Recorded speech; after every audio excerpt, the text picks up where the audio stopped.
ಸರಿಯಲಿಲ್ಲ.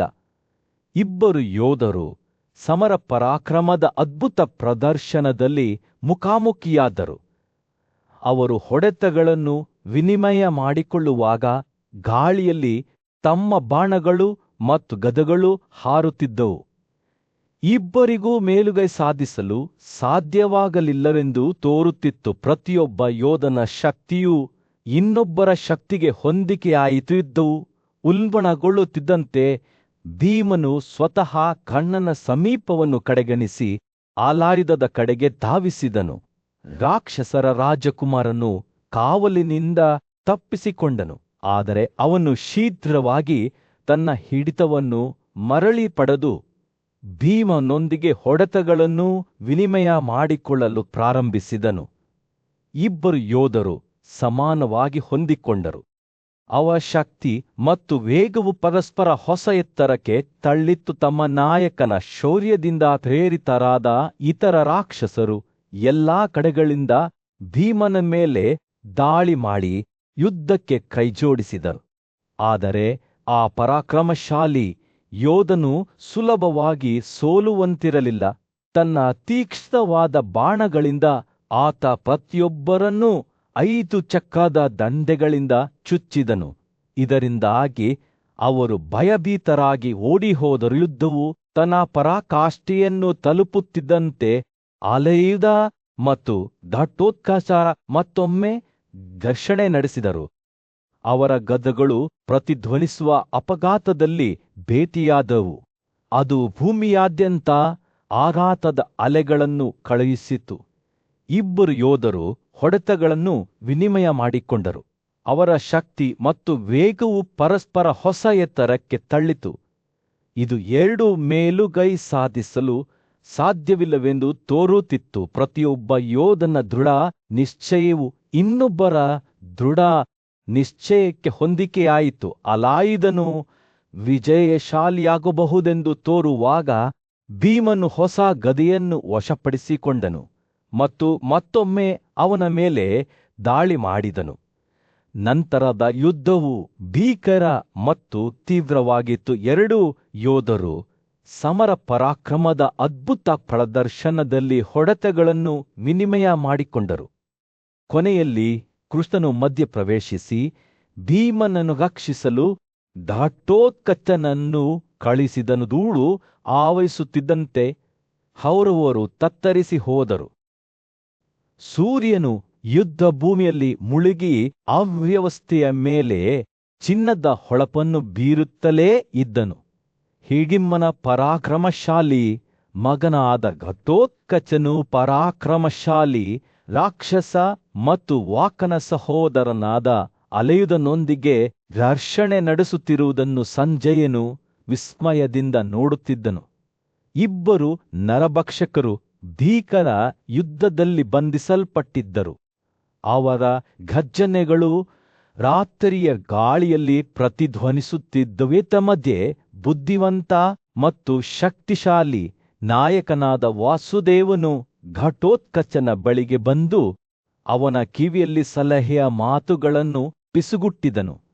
ಈಗೋ ಓ ಪರಾಕ್ರಮಶಾಲಿ ಶಸ್ತ್ರಧಾರಿ, ಅವನು ಹೇಳಿದನು. ಭೀಮನು ಯುದ್ಧದಲ್ಲಿ ರಾಕ್ಷಸನಿಂದ ಹಿಂಸಾತ್ಮಕವಾಗಿ ದಾಳಿಗೊಳಗಾಗುತ್ತಾನೆ. ಎಲ್ಲಾ ಪಡೆಗಳ ಮತ್ತು ನಿನ್ನದೇ ದೃಷ್ಟಿಯಲ್ಲಿ ಓ ಮಹಾವೈಭವ ಕರ್ಣನನ್ನು ಉಡುಗೊರೆಯಾಗಿ ತ್ಯಜಿಸಿ, ಓ ಪರಾಕ್ರಮಶಾಲಿ ಶಸ್ತ್ರಧಾರಿ, ಆಲಾಯುಧನನ್ನು ತ್ವರಿತವಾಗಿ ಕೊಲ್ಲು. ನಂತರ ನೀನು ಕರ್ಣನನ್ನು ಕೊಲ್ಲಬಹುದು. ಘಟೋತ್ಕಚನು ವಾಸುದೇವನ ಮಾತುಗಳನ್ನು ಶ್ರದ್ಧೆಯಿಂದ ಆಲಿಸಿದನು. ಅವನ ಕಣ್ಣುಗಳು ದೃಢನಿಶ್ಚಯದಿಂದ ಉರಿಯುತ್ತಿದ್ದವು.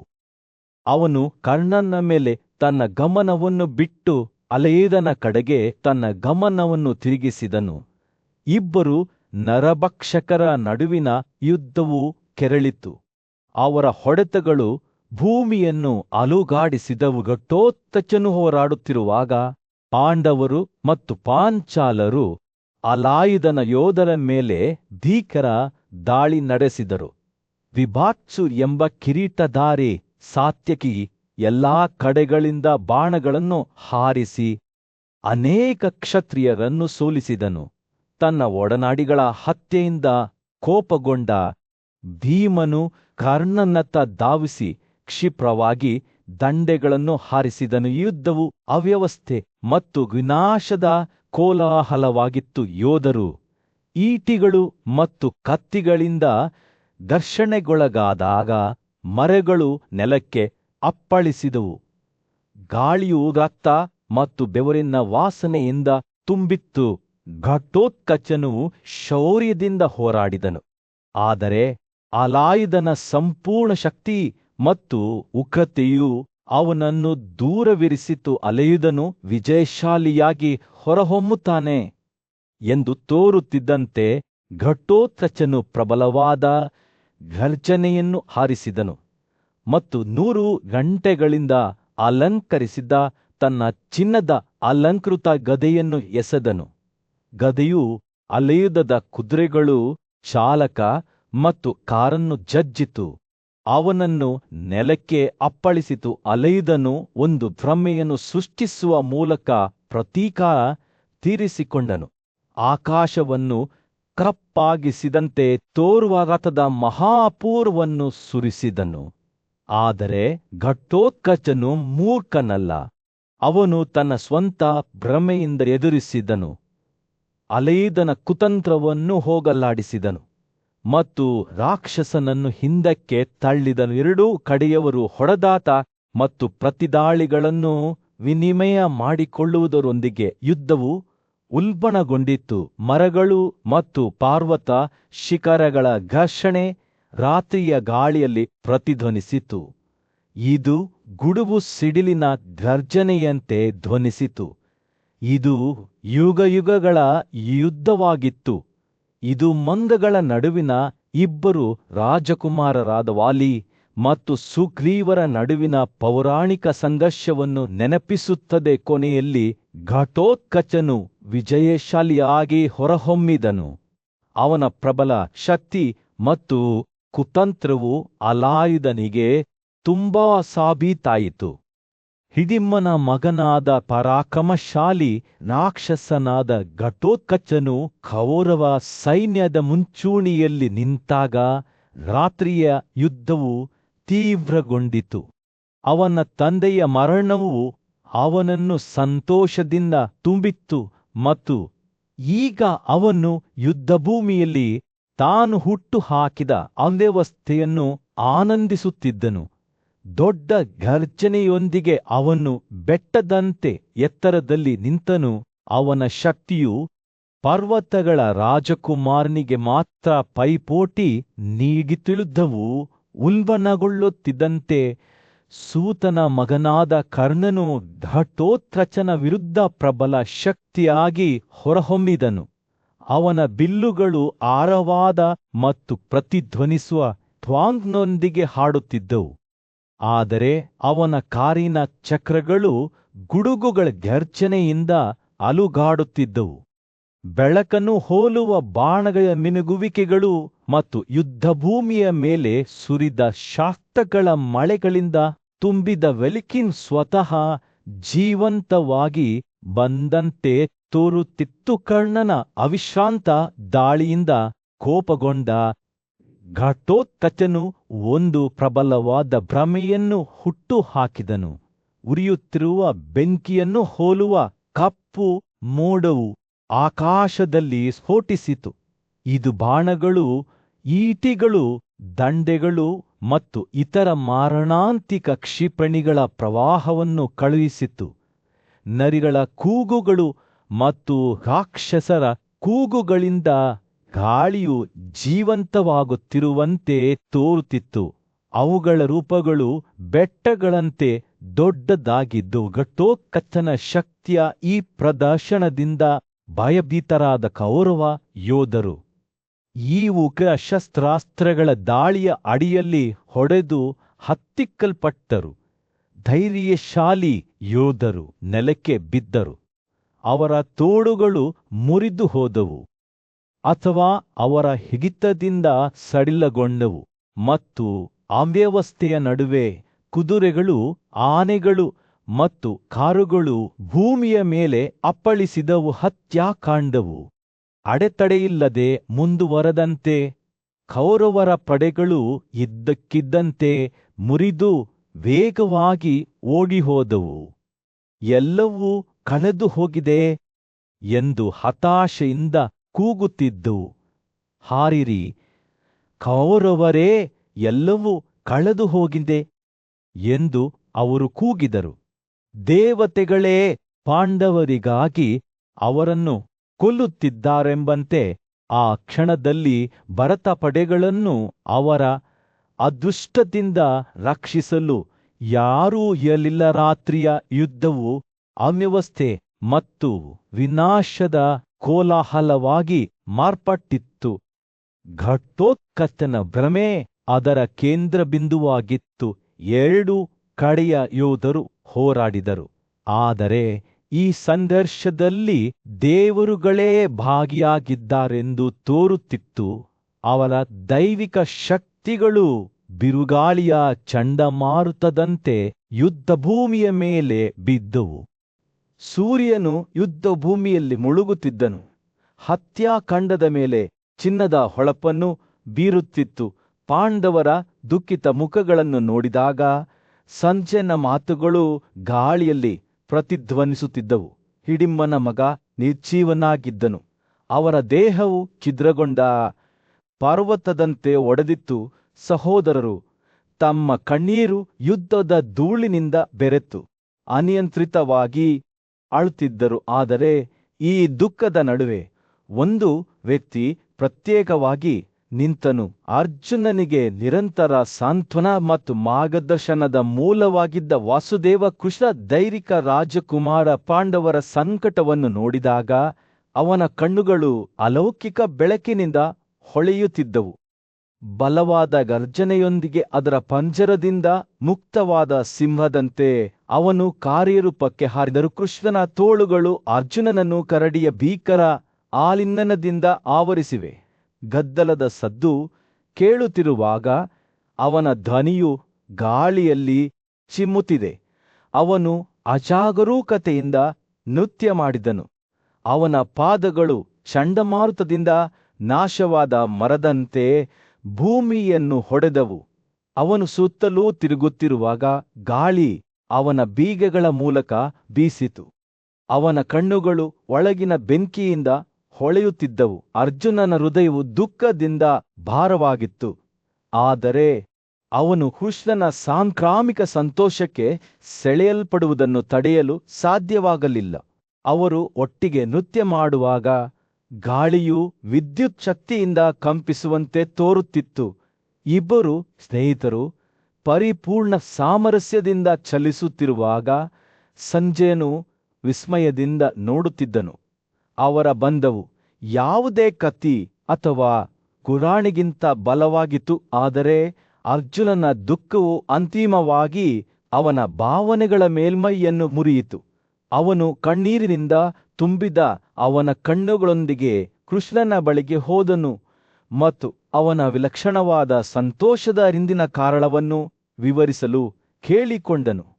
ಕೃಷ್ಣನೇ, ನಮ್ಮ ಸಹೋದರನು ಬಿದ್ದ ಸಮಯದಲ್ಲಿ ನೀನು ಏಕೆ ಸಂತೋಷಪಡುತ್ತೀ? ನಮ್ಮ ಪಡೆಗಳು ಭಯದಿಂದ ಓಡಿ ಹೋಗುತ್ತಿವೆ ಮತ್ತು ನಾವೆಲ್ಲರೂ ಆತಂಕದಿಂದ ತುಂಬಿಕೊಂಡಿದ್ದೇವೆ.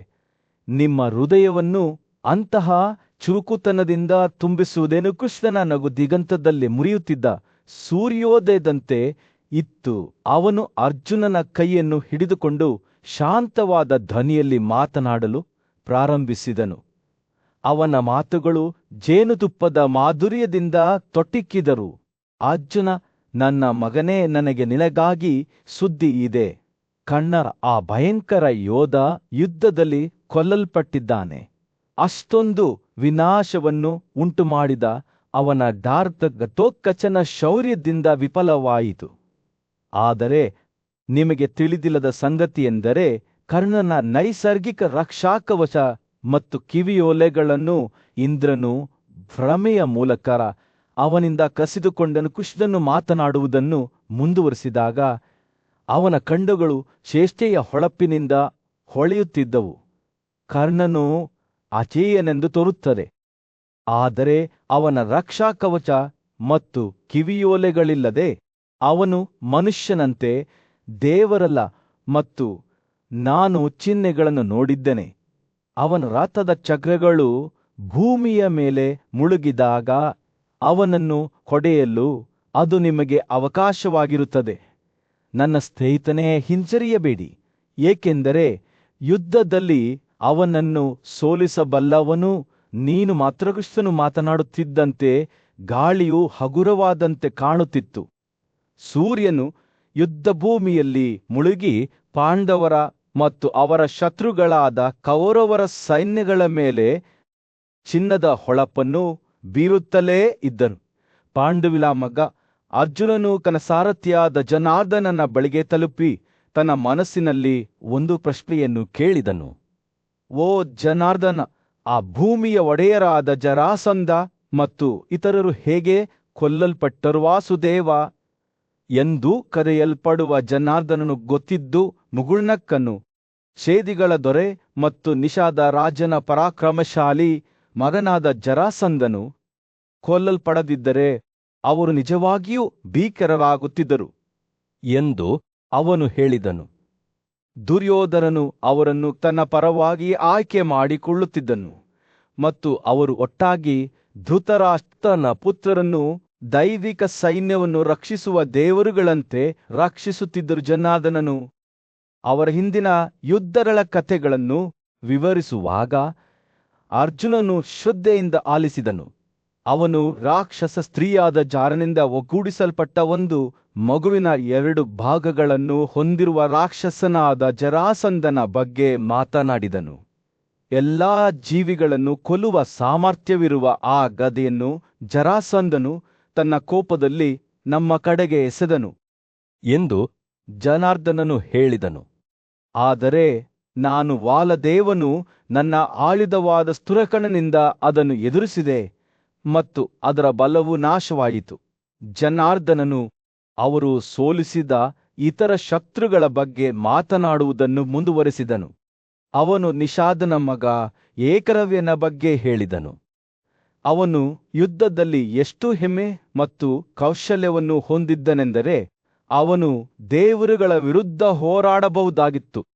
ಆದರೆ ನಾನು ಅವನನ್ನು ವಂಚನೆಯ ಕೃತ್ಯದಿಂದ ಕೊಂದು ಅವನ ಹೆಬ್ಬೆರಳಿನಿಂದ ವಂಚಿಸಿದ್ದೇನೆ ಎಂದು ಜನಾರ್ದನನು ಹೇಳಿದನು. ಬ್ರಾಹ್ಮಣರು ಮತ್ತು ಯಜ್ಞಗಳನ್ನು ನಾಶಪಡಿಸಿದ ಇತರ ರಾಕ್ಷಸರಾದ ಹಿಡಿಮವಾಕ ಮತ್ತು ಕಿರ್ಮಿರರ ಮೇಲ ತಮ್ಮ ವಿಜಯಗಳನ್ನು ಜನಾರ್ದನನು ವಿವರಿಸಿದಾಗ ಅರ್ಜುನನು ವಿಸ್ಮಯದಿಂದ ಆಲಿಸಿದನು.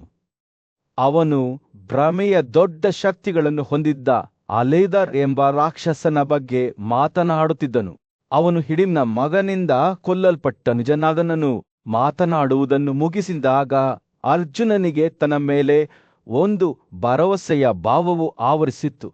ನನಗೆ ಮಾರ್ಗದರ್ಶನ ನೀಡಲು ನೀನು ಯಾವಾಗಲೂ ಇದ್ದೀಯ, ಅವನು ಹೇಳಿದ, ಮತ್ತು ಅದಕ್ಕಾಗಿ ನಾನು ಶಾಶ್ವತವಾಗಿ ಕೃತಜ್ಞನಾಗಿದ್ದೇನೆ. ಜನಾರ್ದನ ಮುಗುಳಕ್ಕನು ಮತ್ತು ತಲೆಯಾಡಿಸಿದನು. ಅವನ ಕಣ್ಣುಗಳು ಆಳವಾದ ತಿಳುವಳಿಕೆಯಿಂದ ಹೊಳೆಯುತ್ತಿದ್ದವು. ಓ ಧನಂಜಯ, ನಾನು ನಿನಗಾಗಿ ಇಲ್ಲಿಯೇ ಇರುತ್ತೇನೆ. ನಿನಗೆ ನೀತಿಯ ಹಾದಿಯಲ್ಲಿ ಮಾರ್ಗದರ್ಶನ ನೀಡುತ್ತೇನೆ. ಅಷ್ಟರಲ್ಲಿ ದ್ರಮು ಮತ್ತು ತುತ್ತೂರಿಗಳ ಸದ್ದು ಯುದ್ಧಭೂಮಿಯಾದ್ಯಂತ ಪ್ರತಿಧ್ವನಿಸಿತು. ಕೌರವರ ಸೈನ್ಯವು ಸಮೀಪಿಸುತ್ತಿರುವುದನ್ನು ಸೂಚಿಸಿತು. ಅವರ ಮುಂದೆ ಭುಗಿಲೆದ್ದ ಅವ್ಯವಸ್ಥೆಯನ್ನು ನೋಡಿದಾಗ ಜನಾರ್ದನರ ಅಭಿವ್ಯಕ್ತಿ ಗಂಭೀರವಾಯಿತು. ಶತ್ರು ಸೈನ್ಯವು ಮಾಡಿದ ಕೋಲಾಹಲವು ಹೆಚ್ಚುತ್ತಿದೆ ಎಂದು ಅವರು ಹೇಳಿದರು. ನಿಮ್ಮ ಪಡೆಗಳು ಎಲ್ಲಾ ಕಡೆಗಳಿಂದಲೂ ಹಾರುತ್ತಿವೆ ಮತ್ತು ಎಲ್ಲಾ ಹೊಡೆತಗಾರರಲ್ಲಿ ಅಗ್ರಗಣ್ಯನಾದ ಧೋಳು ನಮ್ಮನ್ನು ಯುದ್ಧದಲ್ಲಿ ಸುಟ್ಟು ಹಾಕುತ್ತಿದ್ದಾನೆ. ಸೂರ್ಯನು ಯುದ್ಧಭೂಮಿಯಲ್ಲಿ ಮುಳುಗಿ ಕೌರವರು ಮತ್ತು ಪಾಂಡವರ ಸೈನ್ಯಗಳ ಮೇಲೆ ಚಿನ್ನದ ಹೊಳಪನ್ನು ಬೀರುತ್ತಲೇ ಇದ್ದನು. ಅಂದ ರಾಜನಾದ ಧೃತರಾಷ್ಟ್ರನು ತನ್ನ ರಥದಲ್ಲಿ ಕುಳಿತು ಸಂಜೆ ಸೇರಿದಂತೆ ತನ್ನ ಸಲಹೆಗಾರರಿಂದ ಸುತ್ತುವರೆದಿದ್ದನು. ಅವರು ಆ ದಿನದ ಯುದ್ಧದ ಘಟನೆಗಳನ್ನು ಚರ್ಚಿಸುತ್ತಿದ್ದರು ಮತ್ತು ರಾಜನ ಮಗ ದುರ್ಯೋಧನನು ಹೆಚ್ಚು ಹತಾಶನಾಗಿದ್ದನು. ಅರ್ಜುನನನ್ನು ಕೊಲ್ಲಲು ಕರ್ಣನು ಆ ಮರಣಾಂತಿಕ ಬಾಣವನ್ನು ಏಕೆ ಬಳಸಲಿಲ್ಲ ಎಂದು ಧೃತರಾಷ್ಟ್ರನು ಅವನ ಧ್ವನಿಯಲ್ಲಿ ನಿರಾಶೆ ತುಂಬಿದಂತೆ ಕೇಳಿದನು.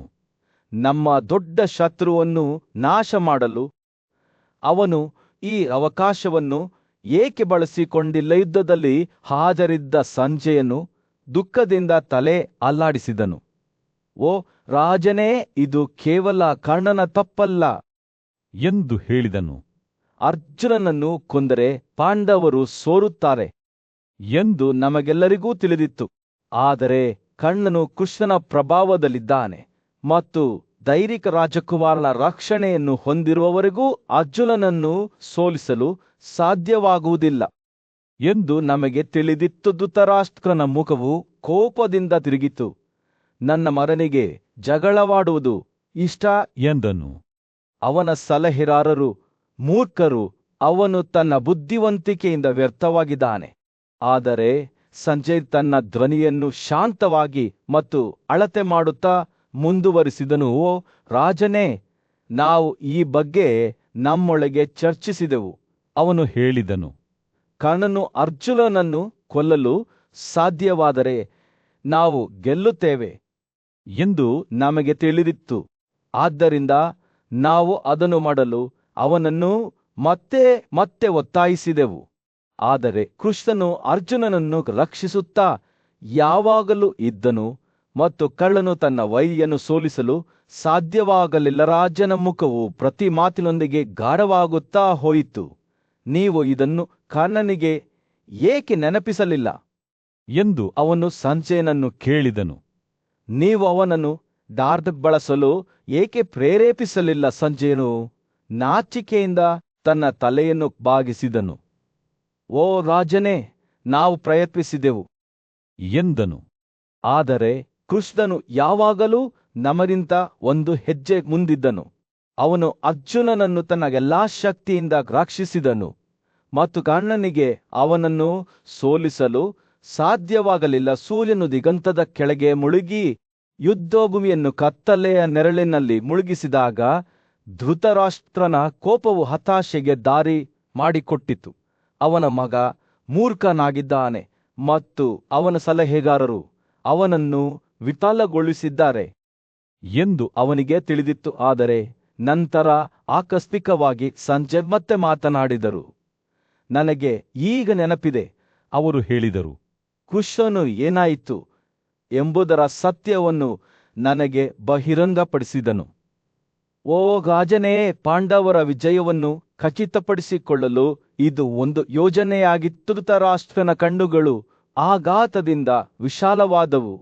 ಏನು ಹೇಳುತ್ತಿದ್ದೀರಿ ಎಂದು ಕೇಳಿದರು. ಸಂಜಯ ಮುಗುಳ್ನಕ್ಕ. ಕರ್ಣನು ಅರ್ಜುನನನ್ನು ಕೊಂದರೆ ಅದು ಪಾಂಡವರಿಗೆ ದೊಡ್ಡ ಹೊಡೆತ ಎಂದು ಕೃಷ್ಣನಿಗೆ ತಿಳಿದಿತ್ತು. ಆದರೆ ಹಿಡಿಂಬನ ಮಗ ಘಟೋತ್ಕಚನನ್ನು ಕೊಂದರೆ ಅದು ದೊಡ್ಡ ಹೊಡೆತ ಎಂದು ಕೃಷ್ಣನಿಗೂ ತಿಳಿದಿತ್ತು. ಪಾಂಡವರು ಮತ್ತು ಕೌರವರ ನಡುವಿನ ಮಹಾಯುದ್ಧದ ನಡುವೆಯೇ ಕುರುಗಳ ರಾಜನಾದ ಧೃತರಾಷ್ಟ್ರನು ತನ್ನ ಸಾರಥಿಯಾದ ಸಂಜಯನನ್ನು ನಿರಾಶೆ ಮತ್ತು ವಿಷಾದದಿಂದ ಸಂಬೋಧಿಸಿದನು. ಕರ್ಣನ ಪ್ರಬಲ ದಂಡನಿಂದ ಕೊಲ್ಲಲ್ಪಟ್ಟ ಹಿಡಿಂಬನ ಮಗನಾದ ಘಟೋತ್ಕಚನ ಮರಣದ ನಂತರ ನಡೆದ ಘಟನೆಗಳ ಬಗ್ಗೆ ಆತನಿಗೆ ಈಗಷ್ಟೇ ತಿಳಿದಿತ್ತು. ಅರ್ಜುನ ಅಥವಾ ಕೃಷ್ಣನನ್ನು ಕೊಲ್ಲಲು ನೀವು ಈ ದೈವಿಕ ಬಾಣವನ್ನು ಏಕೆ ಬಳಸಲಿಲ್ಲ ಎಂದು ಧೃತರಾಷ್ಟ್ರರು ಕೋಪ ಮತ್ತು ನಿರಾಶೆಯ ಮಿಶ್ರಣದಿಂದ ತುಂಬಿದ ಅವನ ಧ್ವನಿಯಾದ ಸಂಜಯನನ್ನು ಕೇಳಿದನು. ಅದರ ಶಕ್ತಿ ಸಾಟಿಯಿಲ್ಲ ಎಂದು ನಿಮಗೆಲ್ಲರಿಗೂ ತಿಳಿದಿತ್ತು. ಅದು ದೇವತೆಗಳನ್ನೂ ಸಹ ಭೇದಿಸಬಲ್ಲದು.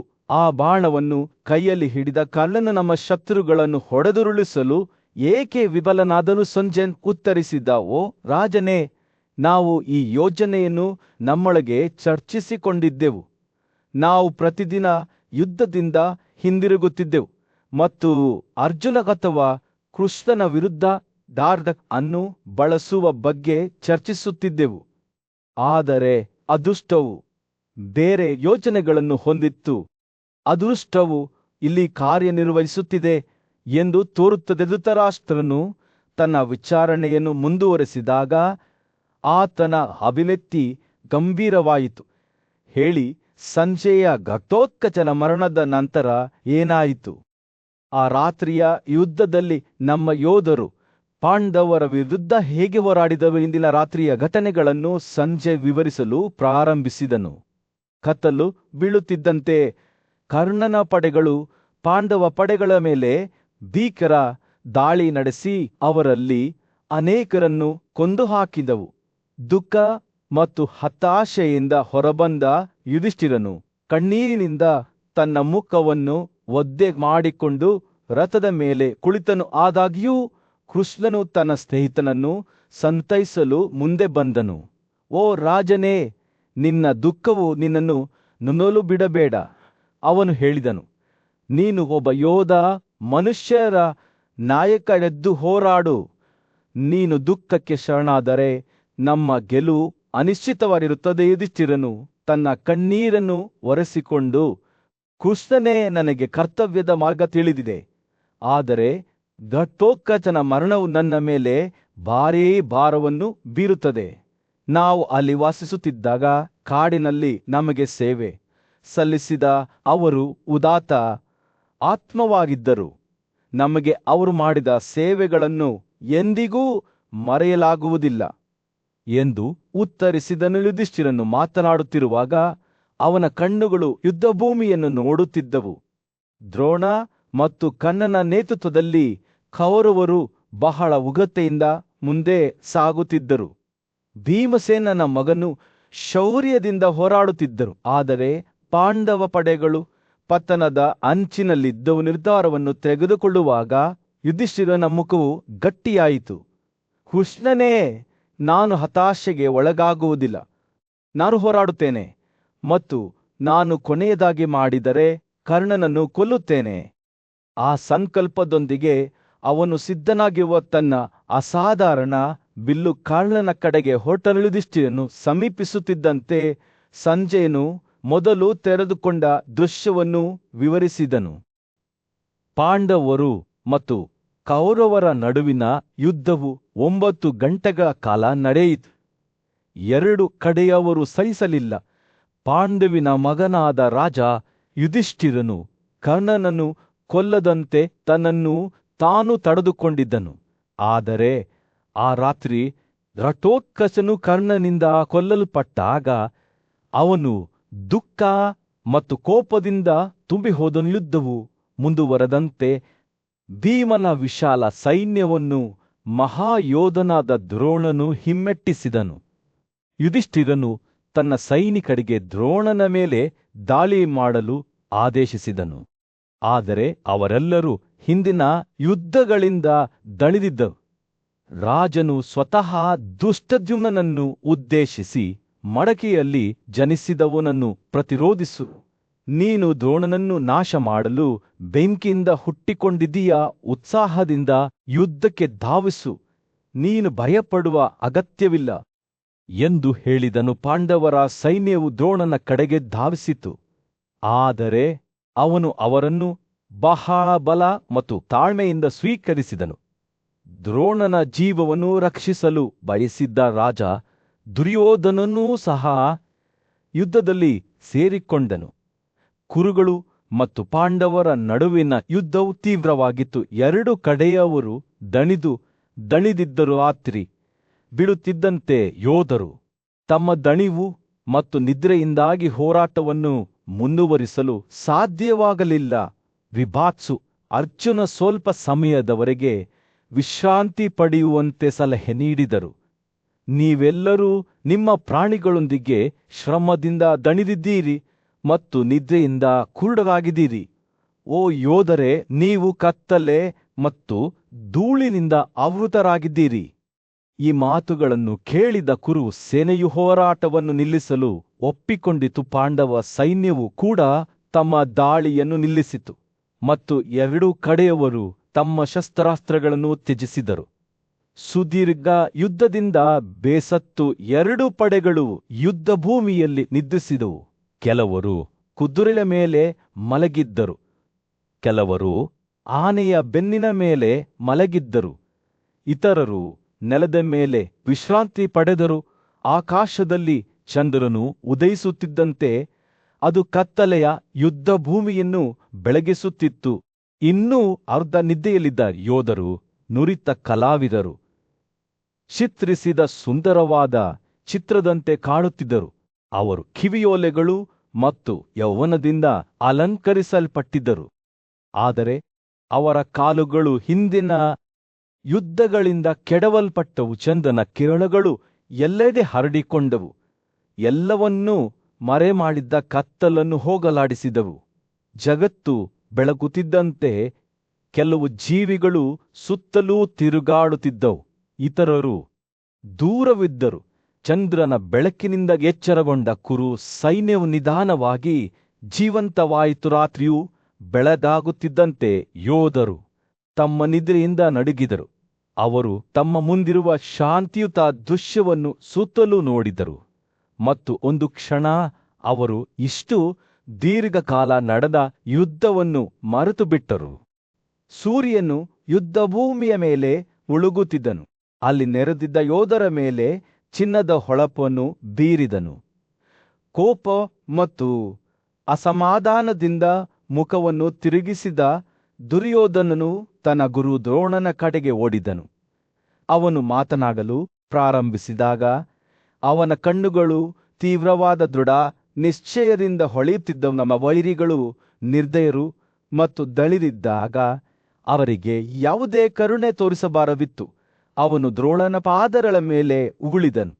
ನಾವು ಅವರನ್ನು ಏಕಾಂಗಿಯಾಗಿ ಬಿಡುವ ಮೂಲಕ ಅವರಿಗೆ ದಯೆ ತೋರಿಸಿದೆವು. ಆದರೆ ಈಗ ಅವರು ಹಿಂದೆಂದಿಗಿಂತಲೂ ಬಲಶಾಲಿಯಾಗಿದ್ದಾರೆ.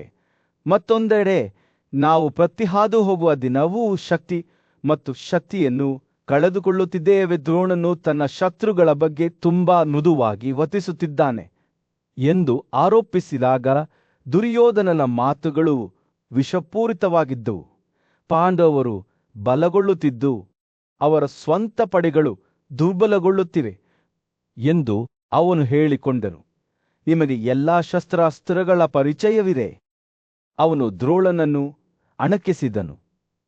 ಕೇವಲ ಆಲೋಚನೆಯಿಂದ 3 ಲೋಕಗಳನ್ನು ನಾಶ ಮಾಡುವ ಸಾಮರ್ಥ್ಯ ಹೊಂದಿದ್ದನು. ದ್ರೋಣನ ಅಭಿವ್ಯಕ್ತಿ ಶಾಂತವಾಗಿತ್ತು. ಆದರೆ ದುರ್ಯೋಧನನ ಆಕ್ರೋಶವನ್ನು ಕೇಳುವಾಗ ಅವನ ಕಣ್ಣುಗಳು ಸ್ವಲ್ಪ ಕಿರಿದಾದವು. ತನ್ನ ವಿದ್ಯಾರ್ಥಿಯು ಕೋಪ ಮತ್ತು ಹತಾಶೆಯಿಂದ ಪ್ರೇರೇಪಿಸಲ್ಪಟ್ಟಿದ್ದನೆಂದು ಅವನಿಗೆ ತಿಳಿದಿತ್ತು. ಆದರೆ ಮೇಲ್ಮೈಯಲ್ಲಿ ಅಡಗಿರುವ ಭಯವನ್ನು ಅವನು ನೋಡಿದನು. ನಾನು ವಯಸ್ಸಾದವನಾಗಿದ್ದರೂ ದ್ರೋಣನು ಅಂತಿಮವಾಗಿ ನಾನು ಇನ್ನೂ ನನ್ನ ಶಕ್ತಿಯ ಗರಿಷ್ಠ ಮಟ್ಟಕ್ಕೆ ಯುದ್ಧದಲ್ಲಿ ತೊಡಗಿಕೊಂಡಿದ್ದೇನೆ. ಅವನು ದುರ್ಯೋಧನನನ್ನು ಉದ್ದೇಶಿಸಿ ಮಾತನಾಡುವಾಗ ಅವನ ಧ್ವನಿಯು ಸ್ಥಿರವಾಗಿತ್ತು ಮತ್ತು ದೃಢವಾಗಿತ್ತು. ಈ ಎಲ್ಲಾ ಪುರುಷರು ಶಸ್ತ್ರಾಸ್ತ್ರಗಳ ಬಗ್ಗೆ ತಿಳಿದಿಲ್ಲ, ಆದರೆ ನಾನು ಅವುಗಳ ಬಗ್ಗೆ ಚೆನ್ನಾಗಿ ತಿಳಿದಿದ್ದೇನೆ. ನಾನು ಅವರನ್ನು ಕೊಲ್ಲಬೇಕಾದರೆ ಅದು ಯಾವುದೇ ಅವಮಾನಕರ ಕೃತ್ಯವಲ್ಲ. ದ್ರೋಣನ ಮಾತುಗಳು ದುರ್ಯೋಧನನ ಕೋಪದ ಜ್ವಾಲೆಯನ್ನು ಹೊತ್ತಿಸುವಂತೆ ತೋರುತ್ತಿತ್ತು ಮತ್ತು ಅವನು ಕುಂತಿಯ ಮಗ ಅರ್ಜುನನ ವಿರುದ್ಧ ಹೊಸ ಆಕ್ರೋಶವನ್ನು ಪ್ರಾರಂಭಿಸಿದನು. ಅರ್ಜುನನು ಯುದ್ಧದಲ್ಲಿ ದಳಿದಿದ್ದಾನೆ ಎಂದು ನೀವು ಭಾವಿಸುತ್ತೀರಿ. ಅವನು ದ್ರೋಣನನ್ನು ಅಣಕಿಸಿದನು. ಆದರೆ ನಾನು ನಿಮಗೆ ನಿಜವಾಗಿ ಹೇಳುತ್ತೇನೆ, ಅವನ ಕೋಪವು ಪ್ರಚೋದಿಸಿದಾಗ ಯಾರೂ ಅವನನ್ನು ತಡೆದುಕೊಳ್ಳಲು ಸಾಧ್ಯವಿಲ್ಲ. ದುರ್ಯೋಧನನು ತನ್ನ ಸ್ವಂತ ಪರಾಕ್ರಮದ ಬಗ್ಗೆ ಮತ್ತು ತನ್ನ ಮಿತ್ರರ ಪರಾಕ್ರಮದ ಬಗ್ಗೆ ಹೆಮ್ಮೆ ಪಡುತ್ತಿದ್ದಾಗ ಅವನ ಮಾತುಗಳು ತಿರಸ್ಕಾರದಿಂದ ಸುರಿಯುತ್ತಿದ್ದವು. ಅವರು ಪಾಂಡವರನ್ನು ಸುಲಭವಾಗಿ ಸೋಲಿಸುತ್ತಾರೆ ಮತ್ತು ಅವನ ತಾಯಿಯ ಚಿಕ್ಕಪ್ಪ ಕಣ್ಣನು ಅವರ ವಿಜಯದ ಕೀಲಿ ಎಂದು ಅವನು ಹೇಳಿಕೊಂಡನು. ಆದರೆ ದ್ರೋಣನು ದುರ್ಯೋಧನನ ಹೆಗ್ಗಳಿಕೆಗಳಿಂದ ವಿಚಲಿತನಾಗಲಿಲ್ಲ. ಬದಲಿಗೆ ಅವನು ನಗುತ್ತಾ ಅರ್ಜುನನನ್ನು ಯುದ್ಧದಲ್ಲಿ ಎದುರಿಸಿ ಸುರಕ್ಷಿತವಾಗಿ ಮನೆಗೆ ಮರಳುವವನು ಯಾರು? ನೀನು ಪಾಪಿ ಮತ್ತು ಕ್ರೂರನಾಗಿದ್ದೀಯ ದುರ್ಯೋಧನ, ಮತ್ತು ಈ ಎಲ್ಲಾ ಮುಗ್ಧ ಕ್ಷತ್ರಿಯರನ್ನು ಕೊಲ್ಲುವಂತೆ ಮಾಡುತ್ತಿದ್ದೀಯ ಎಂದು ಹೇಳಿದನು. ಅಂತಿಮ ಯಶಸ್ಸಿನೊಂದಿಗೆ ದ್ರೋಣನು ಅರ್ಜುನನನ್ನು ಯುದ್ಧದಲ್ಲಿ ಎದುರಿಸಲು ದುರ್ಯೋಧನನನ್ನು ಕಳುಹಿಸಿದನು. ನೀನು ಕುಂತಿಯ ಮಗನ ವಿರುದ್ಧ ಹೋಗಿ ಅವರ ಧ್ವನಿ ಗಟ್ಟಿಯಾಗಿದ್ದರೂ ಶಾಂತವಾಗಿದೆ. ನೀನು ಚೆನ್ನಾಗಿ ಹುಟ್ಟಿದ ಕ್ಷತ್ರಿಯನಾಗಿದ್ದೀಯ ಮತ್ತು ನೀನು ಯುದ್ಧವನ್ನು ಹುಡುಕುತ್ತಿದ್ದೀಯ.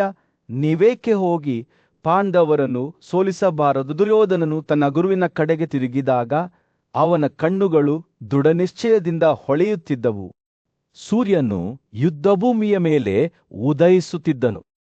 ಆಕಾಶದಾದ್ಯಂತ ಕೆಂಪು ಬಣ್ಣವನ್ನು ಬೀರುತ್ತಿತ್ತು. ಎರಡೂ ಕಡೆಯವರು ಮತ್ತೊಂದು ದಿನದ ಯುದ್ಧಕ್ಕೆ ಸಿದ್ಧರಾಗುತ್ತಿದ್ದಂತೆ ಗಾಳಿಯು ನಿರೀಕ್ಷೆಯೊಂದಿಗೆ ವಿದ್ಯುತ್ ಆಗಿತ್ತು. ನಿರೂಪಕ ಸಂಜೆ ಅವನ ಮುಂದೆ ತೆರೆದುಕೊಳ್ಳುವ ದೃಶ್ಯವನ್ನು ವಿವರಿಸಿದನು. ರಾತ್ರಿ ಕಳೆದಂತೆ ಮತ್ತು ಅದರ 4/3 ಭಾಗವು ಕಳೆದು ಹೋದಂತೆ ಕುರುಗಳು ಮತ್ತು ಪಾಂಡವರ ನಡುವಿನ ಯುದ್ಧವು ಪುನರಾರಂಭವಾಯಿತು. ಎರಡೂ ಸೈನ್ಯಗಳು ಸಂತೋಷ ಮತ್ತು ಉತ್ಸಾಹದಿಂದ ತುಂಬಿದವು, ಮತ್ತೆ ಘರ್ಷಣೆ ಮಾಡಲು ಉತ್ಸುಕವಾಗಿದ್ದವು.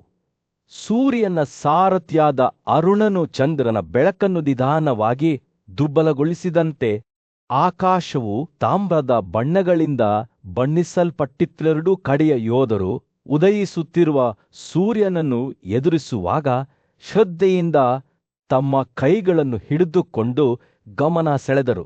ಅವರು ಬೆಳಗಾಗಲೇ ಪ್ರಾರ್ಥನೆಗಳನ್ನು ಕೂಗಿದರು.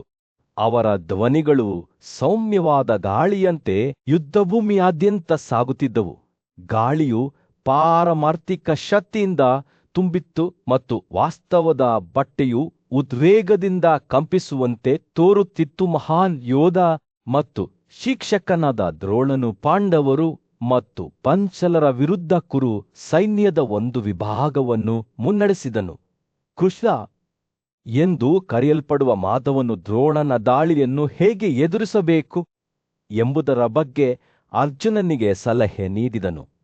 ನಿಮ್ಮ ಶತ್ರುಗಳನ್ನು ನಿಮ್ಮ ಎಡಭಾಗದಲ್ಲಿರಿಸಿ ಅವನು ಸಲಹೆ ನೀಡಿದನು, ಮತ್ತು ಈ ವಿಭಾಗವನ್ನು ನಿಮ್ಮ ಬಲಭಾಗದಲ್ಲಿರಿಸಿ ಅರ್ಜುನನು ಆಜ್ಞೆಯನ್ನು ಪಾಲಿಸಿದನು. ಯುದ್ಧಕ್ಕೆ ಸಿದ್ಧನಾದನು. ಹೋರಾಟವು ಪ್ರಾರಂಭವಾದಾಗ ಭೀಮಸೇನನು ಅರ್ಜುನನನ್ನು ಪ್ರೋತ್ಸಾಹದ ಮಾತುಗಳೊಂದಿಗೆ ಸಂಬೋಧಿಸಿದನು. ಕ್ಷತ್ರಿಯರಾಗಿ ನಮ್ಮ ಕರ್ತವ್ಯವನ್ನು ಪೂರೈಸುವ ಸಮಯ ಬಂದಿದೆ ಎಂದು ಅವನು ಹೇಳಿದನು. ನಾವು ಗೆಲುವು ಮತ್ತು ಗೌರವಕ್ಕಾಗಿ ಶ್ರಮಿಸಬೇಕು. ನಿಮ್ಮ ಪರಾಕ್ರಮವನ್ನು ಪ್ರದರ್ಶಿಸಿ ಮತ್ತು ಸತ್ಯ, ಸಮೃದ್ಧಿ, ಸದ್ಗುಣ ಮತ್ತು ಕೀರ್ತಿಗೆ ನೀವು ಸಲ್ಲಿಸಬೇಕಾದ ಸಾಲವನ್ನು ಪಾವತಿಸಬೇಕು. ಅರ್ಜುನನು ತಲೆಯಾಡಿಸಿದನು. ಅವನ ಸಂಕಲ್ಪವು ಹಿಂದೆಂದಿಗಿಂತಲೂ ಹೆಚ್ಚು ಪ್ರಕಾಶಮಾನವಾಗಿದೆ. ಹೊಸ ಸಂಕಲ್ಪದೊಂದಿಗೆ ಅರ್ಜುನನು ತನ್ನ ರಥವನ್ನು ಚಂಡಮಾರುತದಂತೆ ಯುದ್ಧಭೂಮಿಯಾದ್ಯಂತ ಓಡಿಸುತ್ತಾ ಮುಂದೆ ಓಡಿದನು. ದ್ರೋಣನ ಯೋಧರು ಅವನನ್ನು ತಡೆದುಕೊಳ್ಳಲು ಪ್ರಯತ್ನಿಸಿದರು, ಆದರೆ ಅವನು ತಡೆಯಲಾರದವನಾಗಿದ್ದನು. ಅವರ ಶ್ರೇಣಿಯನ್ನು ಸುಲಭವಾಗಿ ಭೇದಿಸಿದನು. ಅವನ ಬಾಣಗಳು ವೇಗವಾಗಿ ಮತ್ತು ನಿಖರವಾಗಿ ಹಾರಿ ಅವುಗಳ ಗುರುತುಗಳನ್ನು ಮಾರಣಾಂತಿಕ ನಿಖರತೆಯಿಂದ ಹೊಡೆದ ಯುದ್ಧವು ಉಲ್ಬಣಗೊಳ್ಳತೊಡಗಿತು. ಎರಡೂ ಕಡೆಯವರು ಒಂದು ಕಾಲು ಬಾರಿಸಲಿಲ್ಲ. ಗಾಳಿಯು ಧೂಳಿನಿಂದ ಕೂಡಿತ್ತು. ಯಾರೊಬ್ಬರಿಗೂ ನೋಡಲು ಅಥವಾ ಉಸಿರಾಡಲು ಕಷ್ಟವಾಗುತ್ತಿತ್ತು. ದ್ರೋಣನು ಸ್ವತಃ ಎತ್ತರವಾಗಿ ನಿಂತರೂ ಅವನ ಉಪಸ್ಥಿತಿಯು ಅವನನ್ನು ನೋಡಿದ ಎಲ್ಲರಿಂದಲೂ ಗೌರವವನ್ನು ಪಡೆಯಿತು. ಅವನು ತನ್ನ ಬಿಲ್ಲನ್ನು ದೇವರಂತೆ ಚಲಾಯಿಸಿದನು. ಬಾಣದ ನಂತರ ಬಾಣವನ್ನು ಯುದ್ಧಕ್ಕೆ ಕಳುಹಿಸಿದನು. ಹೋರಾಟವು ಮುಂದುವರೆದಂತೆ ದ್ರುಪದ ಮತ್ತು ವಿರಾಟನು ದ್ರೋಣನ ವಿರುದ್ಧ ಪಡೆಗಳನ್ನು ಸೇರಿಕೊಂಡರು. ಆದರೆ ಅವನು ತುಂಬಾ ಶಕ್ತಿಶಾಲಿಯಾಗಿದ್ದನು. ತನ್ನ ಬಿಲ್ಲಿನ ವೇಗದ ಹೊಡೆತಗಳಿಂದ ಅವನು ಅವರ ಯೋಧರನ್ನು ಒಂದೊಂದಾಗಿ ಕತ್ತರಿಸಿ ಅವರನ್ನು ಯುದ್ಧಭೂಮಿಯಲ್ಲಿ ಬೀಳುವಂತೆ ಮಾಡಿದನು. ಪಾಂಚಾಲರು ಯುದ್ಧದಲ್ಲಿ ಧೈರ್ಯಶಾಲಿಯಾಗಿದ್ದರೂ ದ್ರೋಣನ ಶಕ್ತಿಯನ್ನು ತಡೆದುಕೊಳ್ಳಲು ಸಾಧ್ಯವಾಗಲಿಲ್ಲ. ಅಂತಿಮ ಧಿಕ್ಕರಿಸುವ ಕ್ರಿಯೆಯಲ್ಲಿ ದ್ರುಪದನು ದ್ರೋಣನ ರಥದ ಮೇಲೆ ಕಬ್ಬಿಣದ ಬಾಣವನ್ನು ಎಸೆದನು, ಆದರೆ ಅದು ಯೋಧನ ಕೌಶಲ್ಯಕ್ಕೆ ಸರಿಸಾಟಿಯಾಗಲಿಲ್ಲ. 2 ವೇಗದ ಬಾಣಗಳಿಂದ ಅವನು ಬಾಣವನ್ನು ಒಡೆದು ದ್ರುಪದನು ನೆಲಕ್ಕೆ ಬೀಳುವಂತೆ ಮಾಡಿದನು. ವಿರಾಟನು ಅದನ್ನು ಹಿಂಬಾಲಿಸಿದನು, ಆದರೆ ಅವನ ಅದೃಷ್ಟವೂ ಕೂಡ ಮೊಹರು ಹಾಕಲ್ಪಟ್ಟಿತು. ಸೂರ್ಯನು ಈಗಷ್ಟೇ ಯುದ್ಧ ಭೂಮಿಯ ಮೇಲೆ ಉದಯಿಸಿದ್ದನು.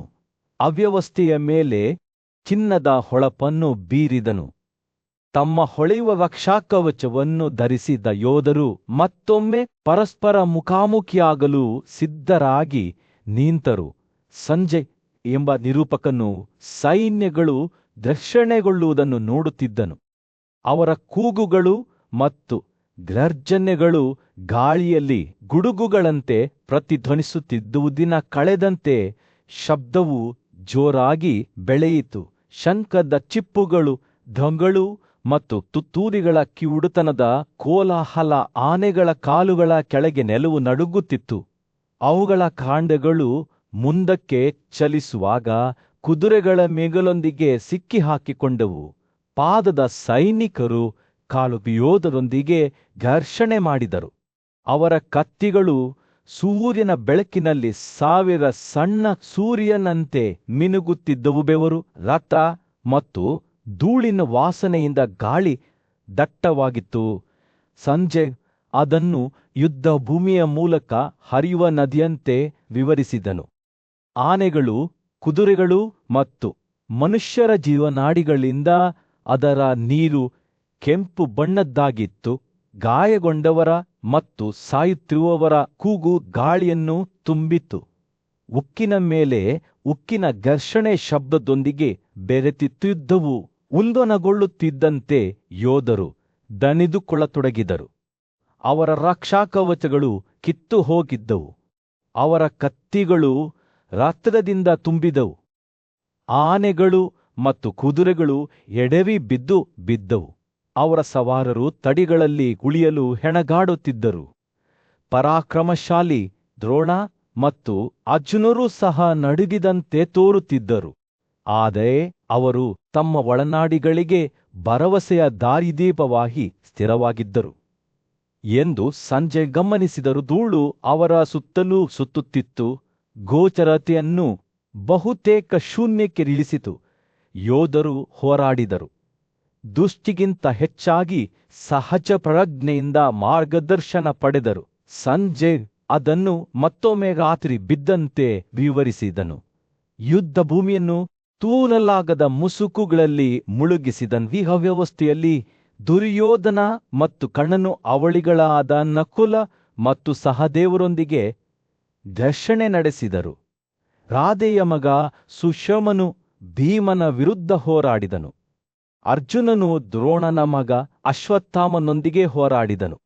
ಪ್ರತಿಯೊಬ್ಬ ಯೋಧನು ತನ್ನ ಎದುರಾಳಿಯನ್ನು ಸೋಲಿಸಲು ಪ್ರಯತ್ನಿಸಿದ ಕಾರಣ ಫಲಿತಾಂಶವು ಖಚಿತವಾಗಿರಲಿಲ್ಲ. ದುರ್ಯೋಧನ ಮತ್ತು ನಕುಲರ ನಡುವಿನ ಮುಖಾಮುಖಿಯು ವಿಶೇಷವಾಗಿ ಭೀಕರವಾಗಿತ್ತು. ನಕುಲನು ಕೌರವ ರಾಜಕುಮಾರನ ಮೇಲೆ 100 ಬಾಣಗಳನ್ನು ಹಾರಿಸಿದನು. ಆದರೆ ದುರ್ಯೋಧನನು ಪ್ರತಿದಾಳಿ ನಡೆಸಿ ನಕುಲನನ್ನು ಹಿಂದಕ್ಕೆ ತಳ್ಳಿದನು. ಪಡೆಗಳು ದುರ್ಯೋಧನನ ವಿಜಯವನ್ನು ಹುರಿದುಂಬಿಸಿದವು. ಆದರೆ ನಕುಲನು ಶರಣಾಗಲು ನಿರಾಕರಿಸಿದನು. ಅವನ ಮಾತುಗಳು ದುರ್ಯೋಧನನ ಹೃದಯವನ್ನು ಆಳವಾಗಿ ಕತ್ತರಿಸಿದವು. ನಿರೀಕ್ಷಿಸಿ ನನ್ನ ಕೆಟ್ಟ ಸಲಹೆಯಿಂದ ಉಂಟಾದ ನಿಮ್ಮ ಎಲ್ಲಾ ತೊಂದರೆಗಳನ್ನು ನೆನಪಿಸಿಕೊಳ್ಳುತ್ತೇನೆ. ಸೂರ್ಯನು ಯುದ್ಧ ಭೂಮಿಯಲ್ಲಿ ಬೀಸಿದನು. ಅದರ ಮುಂದೆ ಭುಗಿಲೆದ್ದ ಅವ್ಯವಸ್ಥೆಯ ಮೇಲೆ ಚಿನ್ನದ ಹೊಳಪನ್ನು ಬೀಸಿದನು. ರೋಷದಿಂದ ಉತ್ತೇಜಿಸಲ್ಪಟ್ಟ ದುಶ್ಯಾಸನನು ತನ್ನ ರಥದಲ್ಲಿ ಮುಂದಕ್ಕೆ ಚಲಿಸಿದನು. ಅದರ ಚಕ್ರಗಳು ಕಿವುಡುತನದ ಗರ್ಜನೆಯೊಂದಿಗೆ ಭೂಮಿಯನ್ನು ಹೊಡೆದವು. ಅವನ ಗುರಿಯೂ ಸಹದೇವನಾಗಿದ್ದನು. ಅವನು ದಾಳಿಯ ವಿರುದ್ಧ ದೃಢವಾಗಿ ನಿಂತನು. ಅವನ ಅಗಲವಾದ ತಲೆಯ ಬಾಣವು ಸಿದ್ಧವಾಗಿತ್ತು. ದುಶ್ಯಾಸನನ ರಥವು ಅವನ ಮೇಲೆ ಬೀಳುತ್ತಿದ್ದಂತೆ ಸಹದೇವನು ತನ್ನ ಬಿಲ್ಲಿನ ತಂತಿಯನ್ನು ವೇಗವಾಗಿ ಹಿಂದಕ್ಕೆ ಎಳೆದು ಒಂದೇ ಮಾರಣಾಂತಿಕ ಹೊಡೆತವನ್ನು ಹೊಡೆದನು. ಬಾಣವು ನೇರವಾಗಿ ಹಾರಿ ನಿಖರವಾಗಿ ತನ್ನ ಗುರುತು ಹೊಡೆಯಿತು. ದುಶ್ಯಾಸನನ ರಥದ ಚಾಲಕನು ನೆಲಕ್ಕೆ ಬಿದ್ದನು. ಅವನ ತಲೆಯು ಅವನ ದೇಹದಿಂದ ವೇಗವಾಗಿ ಮತ್ತು ನಿರ್ದಯವಾದ ಹೊಡೆತದಿಂದ ಬೇರ್ಪಟ್ಟಿತು. ಈಗ ಗಮನಿಸದೆ ಇದ್ದ ನಿಯಂತ್ರಣಗಳು ಗಾಳಿಯಿಂದ ಕೊಚ್ಚಿ ಹೋಗಿ ರಥವು ಯುದ್ಧಭೂಮಿಯಾದ್ಯಂತ ವಿಪರೀತವಾಗಿ ಕಾಳಜಿಯನ್ನು ತೋರಿಸಿತು. ದುಶಾಸನನು ಸ್ವತಃ ಮುಂದೆ ಎಸೆಯಲ್ಪಟ್ಟನು. ಅವನ ಮುಖವು ಆಘಾತ ಮತ್ತು ಕೋಪದಿಂದ ತಿರುಚಲ್ಪಟ್ಟಿತು. ಆದಾಗ್ಯೂ ಸಹದೇವನು ಶಾಂತನಾಗಿದ್ದನು.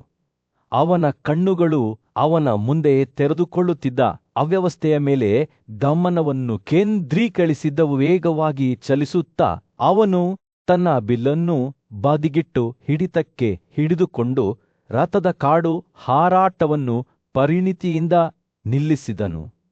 ಚಾಲಕನಿಲ್ಲದ ವಾಹನವು ನಿಲ್ಲುತ್ತಿದ್ದಂತೆ ಸಹದೇವನು ಮತ್ತೊಮ್ಮೆ ತನ್ನ ಬಿಲ್ಲನ್ನು ಹಿಡಿದುಕೊಂಡನು. ಮುಂದೆ ಏನಿದೆಯೋ ಅದನ್ನು ಎದುರಿಸಲು ಸಿದ್ಧನಾಗಿದ್ದನೇತಮಧ್ಯೆ ಕೋಲಾಹಲದಿಂದ ಆಕರ್ಷಿತರಾದ ಕರ್ಣನು ದೃಶ್ಯದ ಮೇಲೆ ಹೊರಬಂದನು. ಅವನ ಕಣ್ಣುಗಳು ಭೀಮನ ಮೇಲೆ ನಿಂತವು. ಅವನು ಗಲಭೆಯ ನಡುವೆ ಎತ್ತರವಾಗಿ ಮತ್ತು ಅಚಲವಾಗಿ ನಿಂತಿದ್ದನು. ಇಬ್ಬರು ಯೋಧರು ಉಕ್ಕಿನ ಮತ್ತು ಕೋಪದಿಂದ ರಕ್ಷಣೆ ಮಾಡಿದರು. ಅವರ ಯುದ್ಧವು ಯುದ್ಧಭೂಮಿಯಾದ್ಯಂತ ಚಂಡಮಾರುತದಂತೆ ಉಲ್ಬಣಗೊಂಡಿತು. ಭೀಮನ ಗದೆಯು ಗಾಳಿಯಲ್ಲಿ ಎತ್ತರಕ್ಕೆ ಏರಿತು. ಕರ್ಣನ ರಥದ ಮೇಲೆ ಪ್ರತಿಧ್ವನಿಸುವ ಹೊಡೆತದಿಂದ ಅಪ್ಪಳಿಸಿತು. ವಾಹನವು ನಡುಗಿತು. ಅದರ ಮರದ ಚೌಕಟ್ಟು ಪ್ರಭಾವದ ಬಲದ ಕೆಳಗೆ ಛಿದ್ರವಾಯಿತು. ಕರ್ಣನು ಸ್ವತಃ ಹಿಂತಿರುಗಿದನು.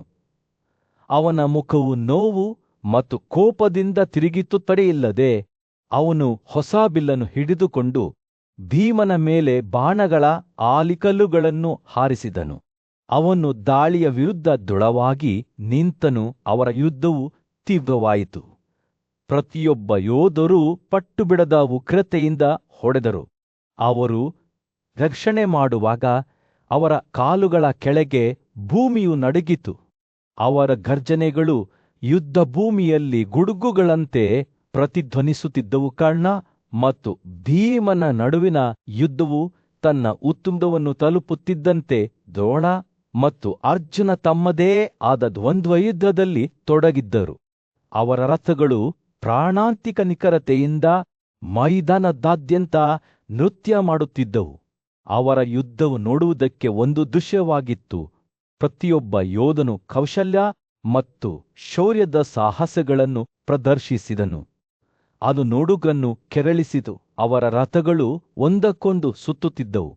ಅವ ಚಾಲಕರು ಅವರನ್ನು ಸರಾಗವಾಗಿ ಮಾರ್ಗದರ್ಶನ ಮಾಡುತ್ತಿದ್ದರು. ಗಾಳಿಯು ಘರ್ಷಣೆಯ ಉಕ್ಕಿನ ಶಬ್ದದಿಂದ ತುಂಬಿತ್ತು. ಅವರ ಹೋರಾಟದ ಸಂಪೂರ್ಣ ಶಕ್ತಿಯಿಂದ ವಾಸ್ತವದ ಬಟ್ಟೆಯು ಹರಿದು ಹೋಗುತ್ತಿದೆ ಎಂಬಂತೆ ಯುದ್ಧವು ಉಲ್ಬಣಗೊಳ್ಳುತ್ತಿದ್ದಂತೆ ಒಂದು ವಿಚಿತ್ರವಾದ ಮತ್ತು ಅದ್ಭುತವಾದ ವಿದ್ಯಮಾನವು ಯುದ್ಧಭೂಮಿಯ ಮೇಲೆ ತೆರೆದುಕೊಂಡಿತು. ದೇವತೆಗಳು, ಗಾಂಧರ್ವರು, ಋಷಿಗಳು ಮತ್ತು ಸಿದ್ಧರು ಯುದ್ಧಭೂಮಿಯ ಮೇಲೆ ಇಳಿದರು. ಕೆಳಗೆ ತೆರೆದುಕೊಳ್ಳುವ ದೃಶ್ಯದಿಂದ ಸೆಳೆಯಲ್ಪಟ್ಟರು. ಸೂರ್ಯನು ಯುದ್ಧಭೂಮಿಯಲ್ಲಿ ಬೀಸಿದನು. ಸಂಜಯನ ಕಣ್ಣುಗಳ ಮುಂದೆ ತೆರೆದುಕೊಳ್ಳುತ್ತಿದ್ದ ಹತ್ಯಾಕಾಂಡದ ಮೇಲೆ ಚಿನ್ನದ ಹೊಳಪನ್ನು ಬೀಸಿದನು.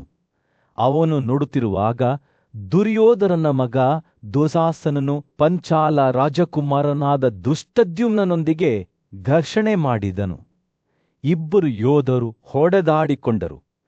ಪರಸ್ಪರ ಬಾಣಗಳನ್ನು ಸುರಿಸುವಾಗ ಅವರ ರಥಗಳು ಪರಸ್ಪರ ಅಪ್ಪಳಿಸಿದವು. ಧೃಷ್ಟದ್ಯುಮ್ನನ ಚಿನ್ನದ ಕಾರು ಶೀಘ್ರದಲ್ಲೇ ದಂಡಗಳಿಂದ ಮುಚ್ಚಲ್ಪಟ್ಟಿತು ಮತ್ತು ಈ ದಾಳಿಯ ಅಡಿಯಲ್ಲಿ ದುಶಾಸನನ ರಥವು ಅಗೋಚರವಾಯಿತು.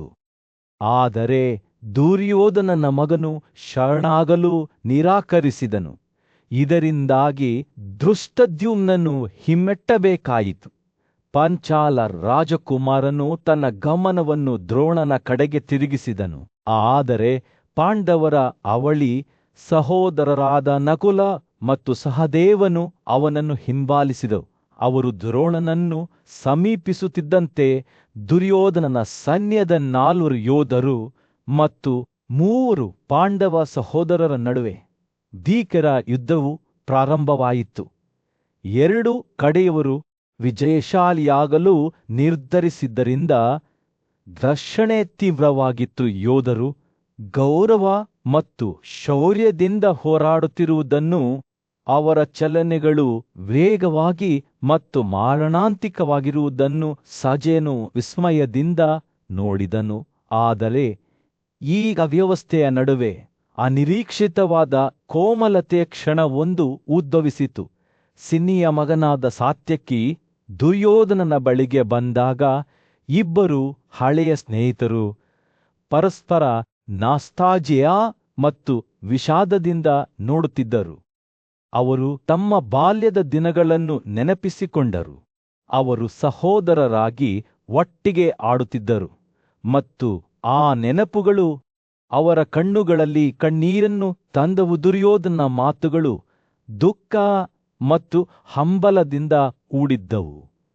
ಓ ಮಿತ್ರನೇ, ಕ್ರೋಧದ ಮೇಲೆ ದ್ವೇಷ ಮತ್ತು ಪ್ರತೀಕಾರದ ಮೇಲೆ ದ್ವೇಷ, ಕ್ಷತ್ರಿಯ ಬಳಕೆಯ ಮೇಲೆ ದ್ವೇಷ ಮತ್ತು ಶಕ್ತಿ ಮತ್ತು ಪರಾಕ್ರಮದ ಮೇಲೆ ದ್ವೇಷ, ಏಕೆಂದರೆ ನೀನು ನನ್ನ ಮೇಲೆ ನಿನ್ನ ಶಸ್ತ್ರಾಸ್ತ್ರಗಳನ್ನು ಗುರಿಯಾಗಿಸಿಕೊಂಡಿದ್ದೀಯಾ ಮತ್ತು ನಾನು ನಿನ್ನನ್ನು ಗುರಿಯಾಗಿಸಿಕೊಂಡಿದ್ದೇನೆ. ಹೇ ಸಿನಿ, ಜನಾಂಗದ ಗುಳಿ.